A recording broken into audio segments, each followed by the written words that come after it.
Welcome, everyone. This is Our Souls Speak. We're in constellation in divine space. We convene with our souls to listen, share, and explore. Our Souls Speak, a podcast where together with our guests, we embody the soulful principles of oneness and sourceness.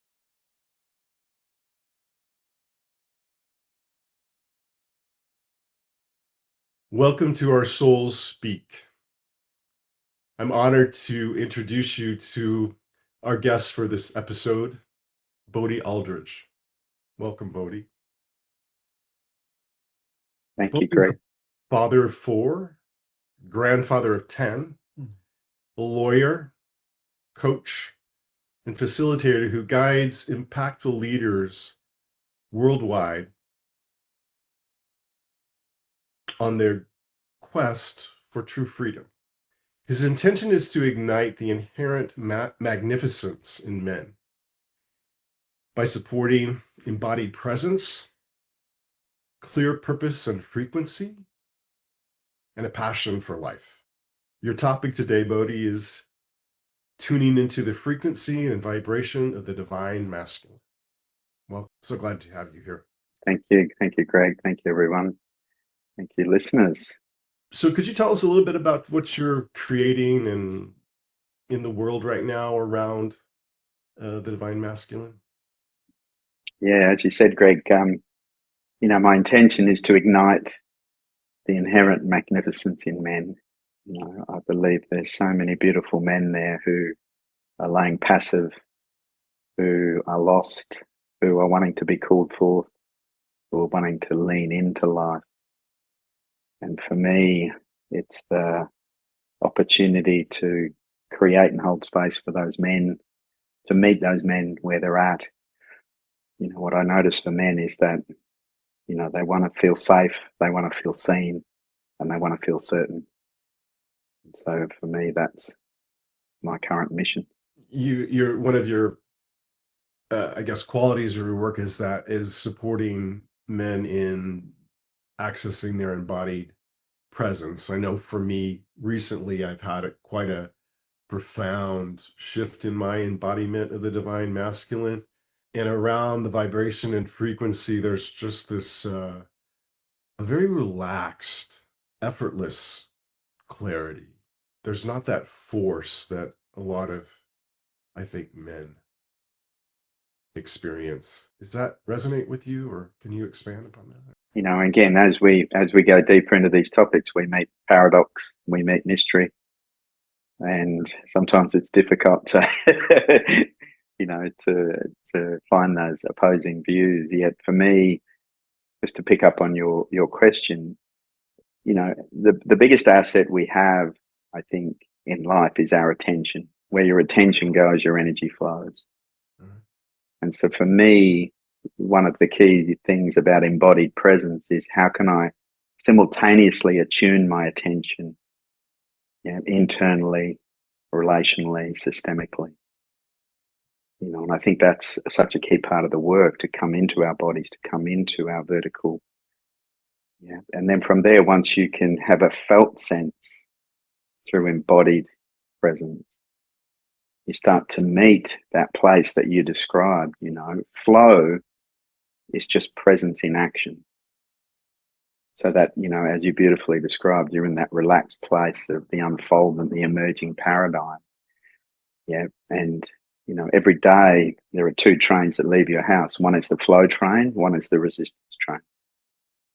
And for me, if I can help men get present and just notice where they're meeting resistance, emotionally, intellectually, physically, where am I resisting this life force? Where am I resisting the divine masculine that wants to come through me? And the more we can catch that and recalibrate that, the more we live in flow, the more we live in ease. But one of the paradoxes is the masculine energy is the initiator. Yeah, it's the action, it's the energy that comes forth. And so whilst we can be gentle, it's not being passive, it's being active as well. For sure. Through that state of flow. And absolutely, the more we spend there and just notice the resistance. It's like Apollo 11, it was never a straight line to the moon. It was just course correction, course correction, course correction. That's all I'm doing each moment. Yeah. Where's my attention? Flow or resistance? Flow or resistance? Yeah. And as you know, then the emergent paradigm, what unfolds is the miracles, the magic. How do you assist the men in accessing that, their alignment? One of the biggest things, one of my colleagues is a coach in the US, works with elite athletes, and he was working with a very successful American footballer, Hall of Fame, and he asked him, what made you so successful in this space? Was it the team? Was it the coach? Was it the reps? Or was it your natural physical attributes? And he said without a blink, he said it was the reps. So with my men, if they're not doing the reps, if you're not doing your daily practice, Right. yeah, then you're kidding yourself. All traditional cultures knew you had to have a daily reflective practice of withdrawing the senses and then taking the senses into the world. Experiential learning as well as conceptual learning. And so for me, that's one of the foundations that I support my men is you got to do the reps. There's no shortcuts. And as you know, discipline comes from the word disciple, which comes from the word devotion. So discipline is devotion to self. If I'm not devoted to my daily practice, if I'm not devoted to myself, and that reflective practice can be anything. Yeah, it can be reflection, it can be contemplation, it can be prayer, it can be meditation. But it's that where is my attention? Where is my attention? Yeah. And when you build the reps, as you know, with ritual, with ceremony, the frequency and vibration is easier to connect with. The reason when we go into the ashram and sit on the same husk every day is because we're getting connected with that frequency. Oh. Yeah. And so encouraging the men, keep coming back to that frequency, that will build momentum, it will build density. And you'll meet the world, the external world in a different place. Yeah, it's like strengthening that muscle of alignment, right? Yeah. Yeah. And to that point, I work a lot with the vertical energy. Obviously, there's the vertical, there's the horizontal, and then there's the containment. One of the biggest things for men is to learn how to contain their energy in what I call their light globe. You could call their auric field. Yeah. Because for a lot of men, there's a temptation for men to spill their energy, to leak their energy, to fill the space instead of hold the space. And so strengthening that alignment, the vertical is the masculine, horizontal is the feminine, and then the containment is the integration of both. So, and then can you talk more about how to tune into that vibration and frequency? How do you help people do that? Men. Well, as we know, again, one of the paradoxes is the present moment is always here. It's only we that leave it. People are chasing the now. The now sitting here going, I'm here. It's literally a game of hide and seek. Yeah, it's like, there you are, now you're not. There you are, now you're not. And so when you realize that, again, the vertical current, the frequency is always there. Okay. We're just not attuned to it. Again, bringing our awareness, our attention, our consciousness, however you want to describe it. Yeah. And again, none of this is binary. As you know, it's all an and, not an or. Yet what I find for men, particularly the vertical, when they set the intention, some people are visual, some people are sensates. Most people can get a sense of this vertical current. And all traditional cultures knew this. The Harik line in Japanese, the Shishumni in the Hindu culture, the totem in the Native American, the Aboriginal cultures, this vertical energy, which is spirit to earth. Yeah. And really grounding that. So guiding them gently, simple practices that I teach, bringing them back into that frequency and vibration. And then again, from there, how do I expand and contain? The three metapolarities. One is expansion and inclusion. So that expand and contract. We transcend and we include. The other is the horizontal and the vertical, the width and the depth of life. You can go wide or you can go deep. And the other metapolarity is the polarity of the masculine feminine. And so once you start to lean in and realize it doesn't matter what you're leaning into, if you can contain it in those polarities, go deeper, go wider, yeah, transcend, include, integrate, yeah, the masculine, feminine, the presence and the flow, then you start to cultivate that frequency. So are you saying that the containment you're talking about around you allows for that vibration to expand? Is that what? Yeah, the biggest thing, and certainly when I run retreats, particularly for men, as you know well, Mhm. often we'll have a peak experience. Yeah, so it might be plant medicine, it might be nature, it might be some experience, and the challenge with a peak experience, in my experience, is we transcend the mundane, we transcend the norm, but often we don't then include that as we expand. And some people want to hang on to the peak experience and forget you got to chop wood and wash dishes. It's like, and so as we expand through intention, through practice, through peak experiences, plant medicine, nature, we do expand our capacity. Yeah, but it's grounding it through the vertical, containing it through the light flow, and then including. It's bringing along, particularly for me and the men I work with. Typically, they're married, they have mortgages, they have children, they have businesses. It's how do I include this in my daily life? And so it is the expansion and the inclusion. So then you receive that divine energy, right? And then it's what I was told in Ecuador. It's your job to then take that into the world. That's the divine masculine, huh? Yeah. If you think about the frequency of purpose, Okay. yeah. And so firstly, if you think about the vertical and the horizontal, where the cross meets is the heart. The heart is the bridge. Right. And we know this. It's the bridge between the chakras, it's the bridge between spirit and earth. And then the interesting thing with purpose, as I observe it, is a lot of people get a little bit confused about purpose. And again, in the Japanese culture, they talk about the haric line. Yeah. So that frequency, if you set the intention, so you think about the difference between being and emotions, being and feeling. So the true states of being are peace, love, and joy. That's the frequency of our being. Yeah. And then we have all the emotions, love, anger, sadness, and all of that's the human experience. So once you dial in the frequency, what I often say is it's not about doing what brings you joy, it's about bringing joy to what you do. Yeah. You get to choose. You get to choose how you feel, you get to choose that resonance. Once you start to cultivate that in the vertical, particularly those states of peace, love, and joy, and then expand your heart, it's about then the action, Greg, is if I fully show up in each moment 110% with an open heart, source is going to guide me. Relationships are going to show up, whether it's at the supermarket, whether it's having a meeting with a CEO, whether it's a podcast like this.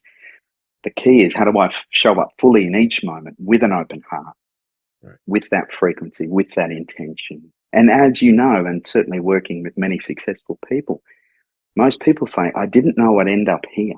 I didn't plan to end up here. Purpose is in hindsight. You follow the breadcrumbs. You follow the energy. You follow where the energy is. And then you get into that flow. And we have conversations like this, meeting you, beautiful souls. I didn't script this one 12 months ago. Yeah. So it's the paradox again. Set the intention, yeah, and don't hold it too tight. Yeah. I often say, don't hold on too tight to where it's going to take you. Hold it lightly. It's that beautiful saying, trust in Allah, yeah, but tie up your camels. It's like, there's that, you meet that space, where it's like, okay, we're in this dual, non-dual, we're in this paradox. So what do you vision this world to be like if more of us were embodied in the divine masculine? Yeah, I've had an incredible, very short stay this week in London and in Cornwall, and I can feel the consciousness rising. And again, I can gather evidence for what I want. Yet there's certainly some evidence to say that we've moved from the agricultural revolution to the industrial revolution. This is the end of the technological revolution, and we're in the consciousness revolution. And certainly, I can feel that and sense that. And there's so many people wanting to do this work. So for me, I spoke at a festival yesterday. One of the fundamental shifts, Greg, to your question is, to me, spirituality is just letting go of the illusion of separateness. That's all it is. And people still get afraid of the word and everything. Yet people go into nature, like you take people into nature, and they feel that one. So for me, when people start to let go of the sense of separateness, and remember, the scientists went one way and the spiritualists went the other way, and they both met at the coffee shop and went, it's all the same. It's all frequency and vibration. It's all energy, consciousness, whatever you want to call it. And so getting men into their hearts, getting them to know that their thinking mind, the Hindu saying is, our thinking is a fantastic servant. It's a terrible master. Yeah, when we use it as a tool, when we slow that thinking mind, the gap between our thoughts is where we live in that place of oneness. The collectives are gathering, the tribes are gathering, the energy's gathering. And as you know, when you realize you're part of the whole, when you're coming from an open heart and presence, then the external world is a very different experience. It's not me and them. I was talking to some activists yesterday who are still very angry because they're holding themselves separate to the government, separate to what's going on. And it's like, in my observation, it's more about, that's just a reflection of me, the collective unconscious. Yeah, can you speak more about that oneness? I think that will lead us into the group here, that the role of the divine masculine in supporting the oneness. Yeah, beautiful. Again, the divine masculine only lives with an integrated divine feminine. And so the initiation, and when I work with men and some of the men's work that I've seen, a lot of men have started to tap into their warrior energy, right. Yeah, which can be distorted because the true warrior held the space. Yeah, it wasn't the killer. Yeah, the warrior held the space while the feminine did the weaving. And so for me, a lot of men are now realizing that they may have accessed a level of agency, a level of action through the warrior, but they have to integrate their feminine. And the initiations, there are 5 initiations into the feminine, which we can talk about another time. Yeah, taking men through those rituals. The divinity occurs, as you know, through the integration of the masculine and feminine in all of us. Once you start to experience that, then you start to experience integration in yourself, oneness in yourself. Then your field starts to connect with that oneness. Yeah, and so the entry points, one of the reasons I enjoy the divine masculine as an entry point is that, I think, certainly I can gather evidence where a lot of men have kind of lost their way. Certainly, and as you know, it's not gender-based, yet most men are more in their masculine. Most women are more in their feminine, but a lot of men in their masculine have lost their way. And so the entry point often can be starting to connect with the frequency of the masculine, the divine masculine, and then integrating the feminine and starting to realize they are whole, we are whole, and we can connect with the whole. So I'm not sure if that answers your question. That's kind of the territory. No, it's beautiful. I think it's a nice segue into the group. What's coming up for you, Dill? I'm really, really, really enjoying this conversation. Bodhi, thank you so much for sharing such wisdom, and I can feel the presence and the experience and the integration that you've done in what you are speaking about. Because I think it's a journey for a man to get from the point of a wounded masculine to a divine masculine. And I'd be really, really happy later, this is my overthinking mind, to find out about the 5 stages and what they are, but let's stay in the present for now. Let me just see what's coming for me. The oneness and the integration of the divine masculine. You mentioned a bit earlier that the divine masculine holds a space, and I want to try and quote you here. So is safe, seen, and certain? And in that space, I guess the divine masculine knows his power, not in an egoistic sense, but in just a knowing, in a trustful, in a flowing sense. Is that correct? Okay. What is the easiest practice for someone wanting to get on the divine masculine to get to that state? Like, if there's a practical thing that they could do. Yeah, I think if thank you for reminding. If you think about safe, seen, and certain, in my experience, it's not that men aren't willing to be vulnerable. Mm. They just have to feel safe to be vulnerable. Now, the truth is, we know at the deepest spiritual level, they are safe. Yeah. But the egoic dance that they're meeting, it doesn't feel safe. Mm. Yeah. And so one of the things, Dill, and certainly for you and Greg and Baz, and Lorna, it's like when we meet men through our presence, we create the safe container. And so to answer your question for you specifically, it's like, how do you cultivate that sense of safety in yourself?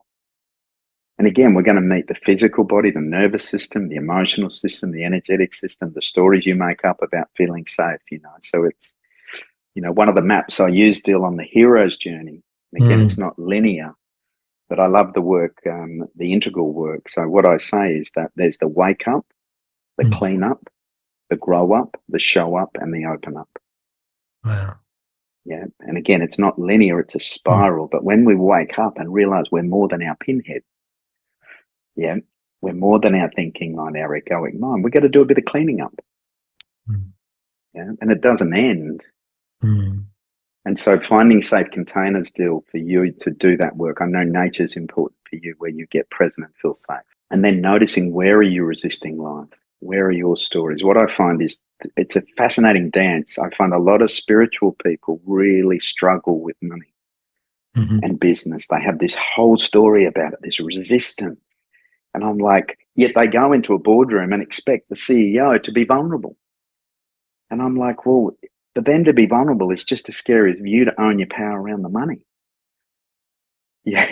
Absolutely. and so that's a big resistance I see from spiritual people. And then obviously, in the corporate world, there's a level of resistance around vulnerability, around emotional, that sort of thing. And so just notice that for yourself, Dill. Notice where you're resisting this life flow. Yeah. We are householders, we're not monks. It's a very different world if you live in the monastery, if you live in the ashram. Yeah, for most of us, yeah, it's like we're living in this third dimension of mortgages, children, and business. Absolutely. It's like, are you resisting it or are you embracing it? Embracing it, yeah. Yeah. I find for me, I don't want to say a fast forward, but a hugely powerful thing is gratitude. Being in that space really shifts my vibration. Yeah, I think I don't know you that well, Dill, but my sense of your generation is gratitude with agency. It's like that.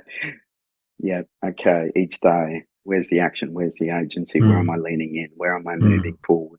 Because again, I absolutely agree. I mean, gratitude's the best antidote to fear. One of the best. Yet I can sit in the forest and be grateful. Yeah, but I've got to feed the kids as well. Yeah. So leaning into to maybe inspired action, correct? Yeah, absolutely, Okay. Absolutely. Thank you. Yeah. And to your point around the safety, seen and certain, in my experience, when men feel safe, the next key, and certainly in the work that we do, and correct me if I'm wrong, Dill, is the thing about being seen is it's about meeting the man where they're at. So often I hear from men that they feel judged, they feel challenged, that they feel attacked. A lot of white men feel quite vulnerable at the moment. Yeah. And it's easy for me to sit there and say, just do the work, just step up. And they hear this from the feminine at times, but they just want to be met where they're at. They want to be seen for where they're at. As you know, it's all perfect. Yeah. And then the certainty, the biggest thing I see, again, with my demographic of men, different to you guys who've done so much great work on yourself, is the certainty is, what's the next safe step for me? My guys aren't going to go to Burning Man. Yeah, they're not going to go and do a plant medicine ceremony. But there's a move they can make. and they want a level of certainty. What's that move? I'm also hearing community. What part does community play in the role of the man and becoming the divine masculine? The biggest shift for the masculine is from competition to collaboration. Again, Okay. the distorted masculine, the unhealthy masculine, it's all about the lone wolf. It's all about competition. Our Western culture is all about being the best, getting to the top, being the alpha male. Collaboration, which is a feminine aspect of us, when men feel safe and start to collaborate and realize the power, 1+1 is infinite. That's where community really lives. Yeah. I hear you. Thank you so much, Bodhi. Thank you. Thank you. Yeah, I'm curious, Bodhi. You've got deep and wide expertise and experience in this. What is your current point of vulnerability? Where are you accessing this work within yourself now? Yeah, it's a beautiful journey, and there are many layers to that. And as you know, Baz, my greatest teacher is my wife Amala. 46 years together, and the day I think I got my shit sorted, I'll find out pretty quickly the next moment that I haven't. So life is vulnerability in a committed relationship, in my experience. So in my business, which is helping men remember who they really are and ignite their magnificence, I'm at the stage where the biggest thing holding back the work I'm doing is me. Yeah, as you know, the founder and the owner can often be in the way. So I'm noticing, Baz, a tension there. There's my team are going, let go, let go, let go. And my ego's going, really? Because one of the biggest teachers for me, Baz, as you know, and it still shows up today, is my relationship with the money. Like, I've got a great business, yet letting go is scary because I lose control, I lose attachment, I lose, what if they don't do it the same way, And I know these are very, third dimensional, maybe in some ways mundane. But as you ask that question, Baz, that's still a dance for me. Yeah, and it feels like a vulnerability. It certainly feels like a letting go. I guess as we go deeper in that question, for me, part of my resistance, and I know Greg, we spoke about it briefly, is I find some of the deep, dark plant medicine very scary. My ego gets really scared. And to be held, to be seen, to be safe, to be certain in that space takes, obviously someone like yourself, Greg, can hold that, and I trust you. Yet I've certainly feel very fearful when people invite me to ceremony. I'm like, whoa, it's like there's a real vulnerability there, Baz, to really, and I see people who just seem to be able to do it so easily and naturally. And I'm like, man, my ego's like, and sometimes it's true. It's my intuition and my guides, but sometimes it's purely fear. It's, my ego doesn't want to let go that next level. It's like, so I find that a real tension, Barry. Yeah, thank you. Yeah. I resonate with everything you said. How do we? Well, I'm asking you. How do we know what to let go of? What are the men you're working with letting go of? I mean, I can answer that question for myself, but I'm curious that must have a thematic element to it. There's themes and there's universal aspects. So Yeah, one of the I talk a lot about true freedom, which of course is an oxymoron, but it's like true honesty. Yet the way I describe it as best I can, Barry, around there's freedom from, there's freedom is, and there's freedom now. And so the letting go for me, and again, all traditions taught this, is that freedom from attachment. Yeah, remember, pain is inevitable, suffering's an option. And so the suffering occurs from the attachment, from the resistance.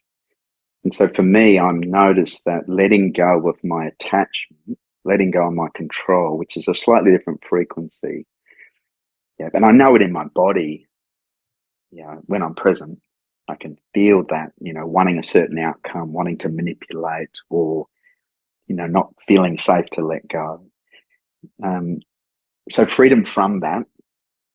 Freedom is, my belief is freedom is our natural state. Again, our true nature is love. Yeah. And at the deepest essence, we are free, particularly when we move into the bigger dimensional world. Yeah, all of this becomes a dance and an illusion and a level of attachment. And then freedom now comes back to those practices of embodied presence. Remember that hide and seek. The now's always here. Yeah. So what's taking me out of the now? Where am I resisting? Where am I distracting? So as you asked that, that's kind of, I recently did some podcasts around that. So that comes to mind. And I know that's quite broad, Baz, but that's the kind of territory I guess I'd explore, with my guys. That dual, non-dual dance, it's like, again, that feels like a paradox and then a mystery. Well, yeah, because the paradox feels to me, and this isn't going to necessarily be the right word, but if masculine is this impetus to act, to not be passive, then if there's only ever this now moment, and in this now moment is the information that's relevant, then I can never know. I can only know in the moment I know, which is now. So for me, I guess part of my practice was making as much peace with that as I can, knowing, and for me, it's letting go of the illusion that it'll ever be any different. There won't be more knowing, because the idea of there being a known advanced experience was the thing I was hanging on to before. And that for me connects this idea of safety. If I know what's going to happen and I'm taking agency over it and I can determine it, and that to me is where I would limit what was potentially happening, and actually I was deluding myself. Whereas if I'm able to open myself up, and then I guess, and I'm open to my colleagues, is where does that direction come from? Yeah. In the moment. Yeah. Yeah. And being receptive to that in the moment that it arrives. Yeah. And if I answer, and please, I'd love the others to comment. I feel, again, what I notice, again, if we look at the extremes of, the spiritual journey and then the third dimensional journey, I notice there's still an awe, particularly when we get into this dual, non-dual. To me, it's like with money and structure. Remember, the masculine is about the scaffolding, the structure. I don't believe there's anything wrong with building a third dimensional house or a third dimensional bridge or a third dimensional business. Yeah. And I believe that it's one of the gifts we have in this human experience, is how do I bring source into this third dimension? Yeah. As we move and include the fourth, fifth dimensions and many others. So for me, Baz, I'm quite enjoy the possibility of creating in this third dimension and doing my best to listen to divine guidance, to listen to my intuition, which again, for me, comes through the vertical. And so I hear what you're saying. And remember that the deepest desire, the driver for the divine masculine is freedom. The driver for the divine feminine is connection and love. So we've got this polarity. And I know for me, my personal experience, that drive for freedom, I just want to go and sit on a hill and meditate. I just want to go to India or go on a surf trip. Yeah. But I also know that meeting that from the place of this, as a householder, this place of the third dimension, setting the intention, following the energy and the scaffolding and the framework. Yeah. So, and trusting the intuition and showing up with that open heart. Yeah. Listening to my heart, listening to my intuition. Oh, this is where I've got to go.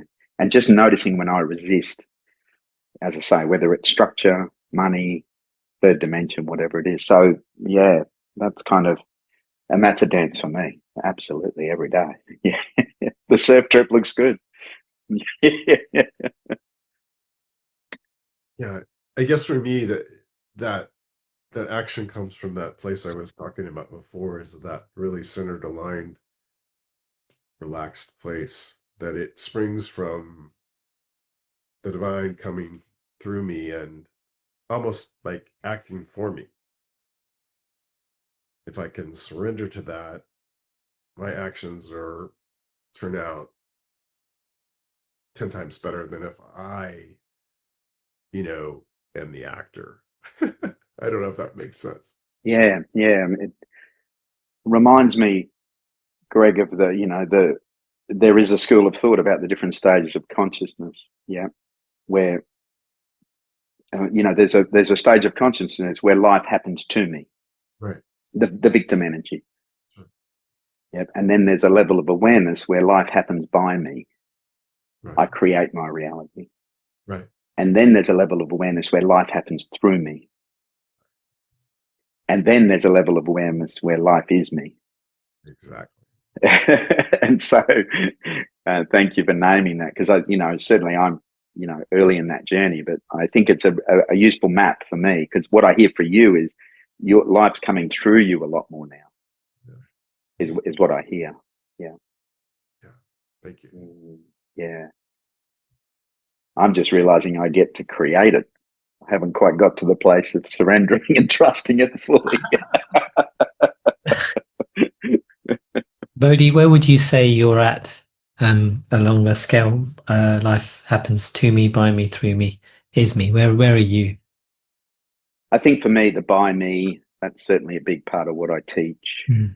And I think that dance, that shift from victim to creator, through the pinhead and the consciousness of creation, I think that's a big shift, certainly with my clients, because that, I can play the victim and have a pity party most days still.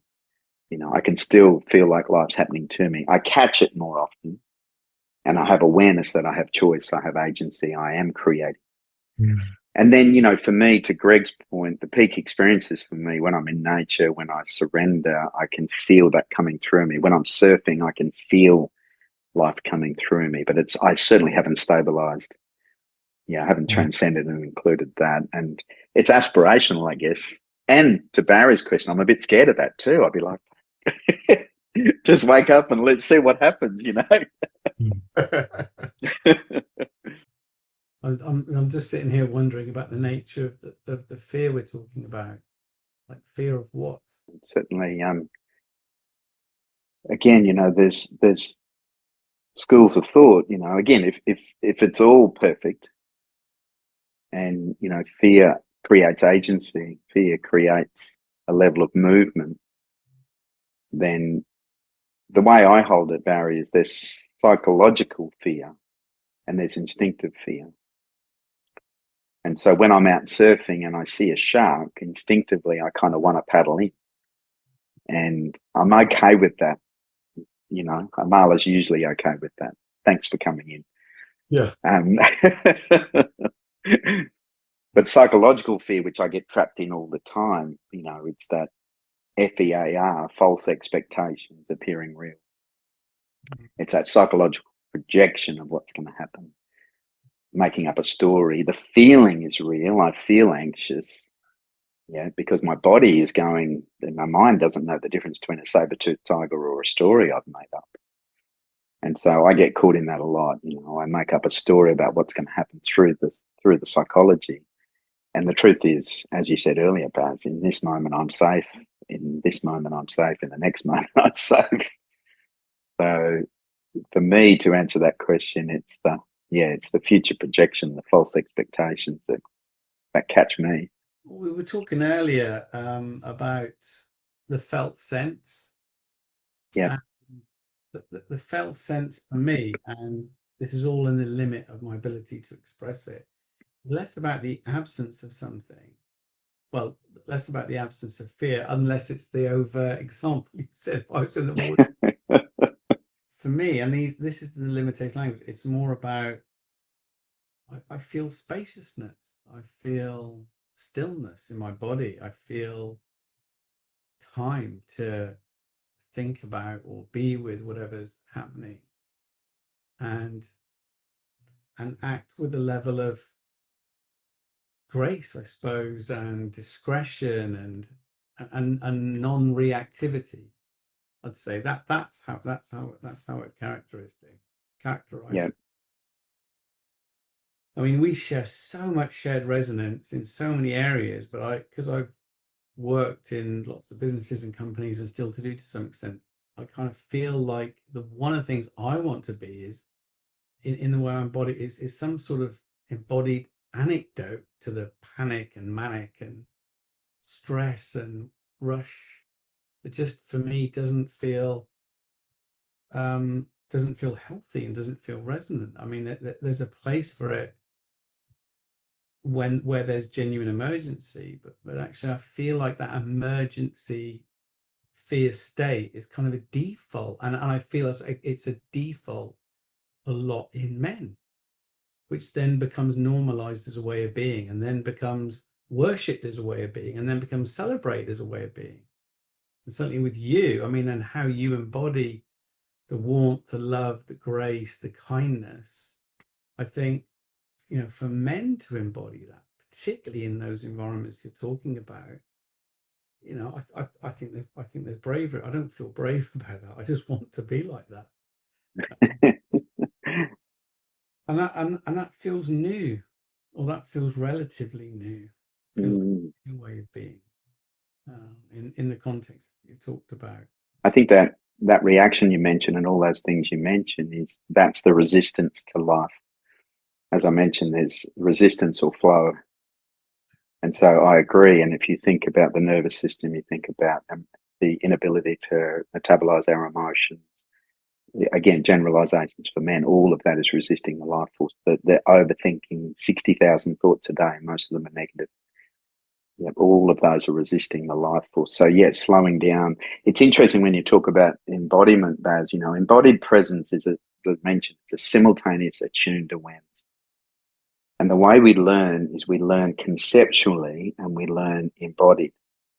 So conceptually, the neurobiology now shows that when we're learning conceptually, it's literally the muscles from the neck up that are activated. And it's important because it gives us time, the opportunity to think about the future and the past. But experiential embodied learning, you look at children, look at your beautiful daughter, Baz, you think about walking and falling over and time and space and all those things. It's an embodied experience.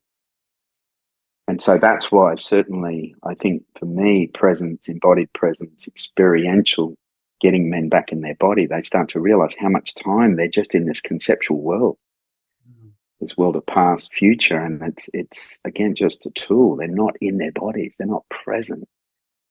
One of the biggest things is to teach all of, children, men, women, is that emotions, that energy and motion, there's no good or bad emotion. It's okay to feel your anger. It's not useful to dump it on somebody. But because we've been judged, we've been taught to judge, if you think about mad, sad, glad, scared, as the 4 buckets of emotions, we've been taught to judge mad, sad, and scared as bad. And of course, we're going to resist it. And again, when men, and when I work with young boys, I teach them, how do you move that energy? Because they are angry. They're angry with the world. They're angry with what we've done to the planet. They're angry with their parents. So moving, metabolizing, going for a run, having a screen, hitting the cricket bat, are all ways to move that. And that's the embodied piece, Baz, as you say. How do we help men? How do we help people? But it firstly starts with letting go of the judgment of it. Right. It's giving you information. It's just energy that's giving you information. And that in itself can be such an unhook, certainly for men, because we resist it. Well, if I may say, I think we all resist it from time to time. Building on what you've been saying is there is also, to me, a very important aspect you spoke earlier about, which was integration. Not the loner personality me, but the soul consciousness me feels that integrated and aligned action is where we can encourage all of us to head. And the fear part is, to a large extent, about understanding our energetic self, absolutely, as you've explained, and also about understanding our subconscious mind. So whatever those programs, energetic programs are, the energy that's charged with a particular program that's telling your ego, telling you subconsciously, oh, I'm afraid of letting go. That's the programming. That's the energy that needs to be transmuted. That there's gazillions of exercises and ways of doing that. But if you don't do that, mind, body, spirit, it's all integrated.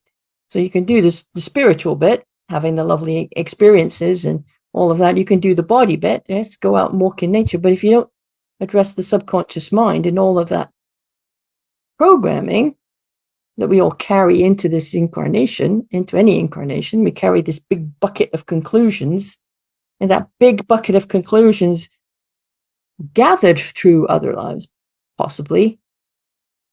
Great, but those other lives aren't this life. And who's to say that the conclusion, it's not good when I express my emotions, because maybe somewhere along the line you concluded that every time I express my emotions I get my head chopped off. Then you're not going to be wanting to express emotions. So for me, the power of the mind is very, very strong, as strong as the power of love, strong as any of the powers, love, light, wisdom, power, will. And that subconscious mind work is probably the part that we least like to do. Yeah. Yeah. Because we think we're thinking, oh, it's okay. I don't need to do that today. It'll be fine. It'll be fine. No, I've been on the experience. I've had the plant. The plant sorted out, and okay, maybe I'll do a little bit of this. But now that work, that integration work, to me, and aligned with divine will, that's in my vocabulary. That's to me is the foundation of how we shift from personality to how we shift to soul, how we shift to higher other levels of consciousness. Yeah, love that. I talk about that subconscious, Lorna. If you think about certainly 0 to 7 years of age, it's like we've got an iPhone, if you can see that, and essentially 0 to 7, we get that download, that operating system. And as you speak about, it's not just 0 to 7 this lifetime. Yeah. But a lot of us are trying to run the latest version of the iPhone with the old operating system. Totally. Yeah. Absolutely. We haven't upgraded that subconscious. We haven't upgraded that. And also Yeah. I'd add to that our energetic templates are all different. I mean, my energetic template is not the same as yours. It's not the same as Barry's or Greg's or Dill's. We're all operating with different energetic templates, with different, like you say, different operating systems on our phone. So it's like it's even more complex because we've all got different phones and we've all got different operating systems. And how do we organize that? So yeah, plus, and to your point, and to Barry's question, what the simple entry point I find for the men is whenever I get anxious, whenever I get angry, whenever I get fearful, whenever I get triggered, it's that subconscious mind, Lorna. Yeah, of course. Yeah, and the meta belief that I've certainly observed is it's always, whenever I get triggered, frustrated, scared, it's always the meaning I'm giving the external world subconsciously is I'm not good enough because I'm not valuable and lovable in this moment. That's the old programming that the little boy in me, yeah. And so to your point, Lorna, and to Barry's question around resistance and flow, as an entry point, what I say is whenever you meet that resistance, whenever you meet that fear, that anger, the subconscious is somewhere you're just going, I'm not good enough. Well, that's one of many programs. Exactly. And then you've got to do that deeper work. Yeah, in my experience, there's many entry points. That's one program. And that's why I'm sure you're familiar with, the iceberg, the trigger is the tip of the iceberg. And if you drill down, you'll find that it's actually connected to a whole lot of other stuff. Some of it's in the bucket of conclusions. Maybe some of it's not. Some of it you've you've gathered somewhere else. So yeah, it's super important that, as you've said, and totally resonates completely, we we need to do the reps, in your words. That's it. And the emotions are giving us the information in this dimension. Emotions, the body, we're getting lots of clues, and we're not, some of us are more observant than others. And that's the presence, isn't it? Being present with whatever you can be. You certainly are not necessarily going to be super observant if you're not present. Welcome to Barry's friends, like you would say, going to every boardroom. Bodhi, how does your soul communicate with you, and what's most present to you now, right now?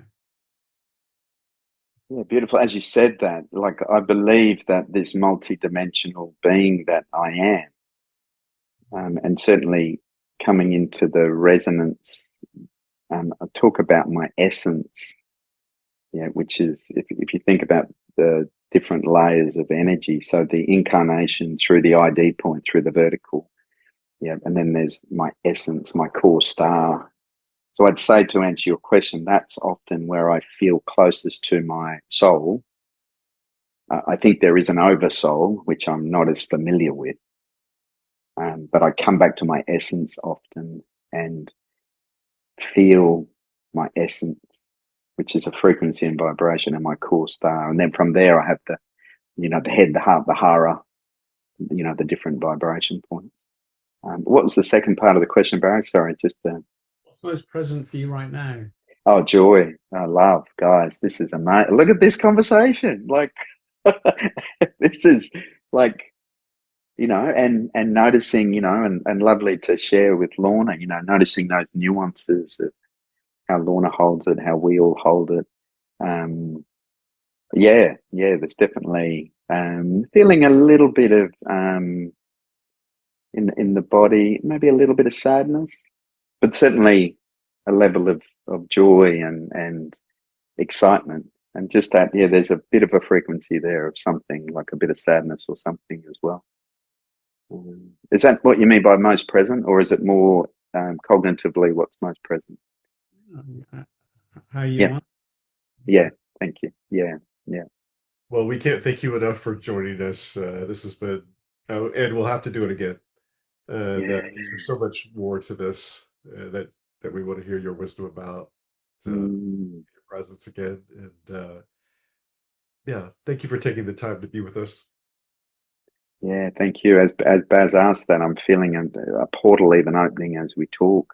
I'm going to go and bathe in it. I think it's like, it feels like it's, and perhaps Lorna's input has just opened something for me, Baz. And your question, I'm like, my heart and everything feels so much more open. So I've got a little bit of time before my next meeting too. Well, I'm going to invite us all to spend just a moment in silence. Thank you. Yeah. With radiating and tuning into the frequency and vibration of the divine masculine.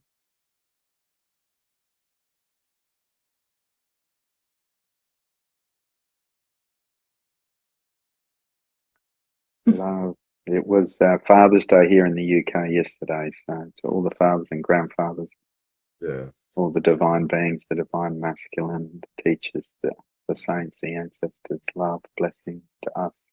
Thank you. Thank you for opening my heart even more to all of you. Thank you so much. Thank you. Thank you. To receive more information about our guests and future events, please visit our website at sourceness.one. We are one.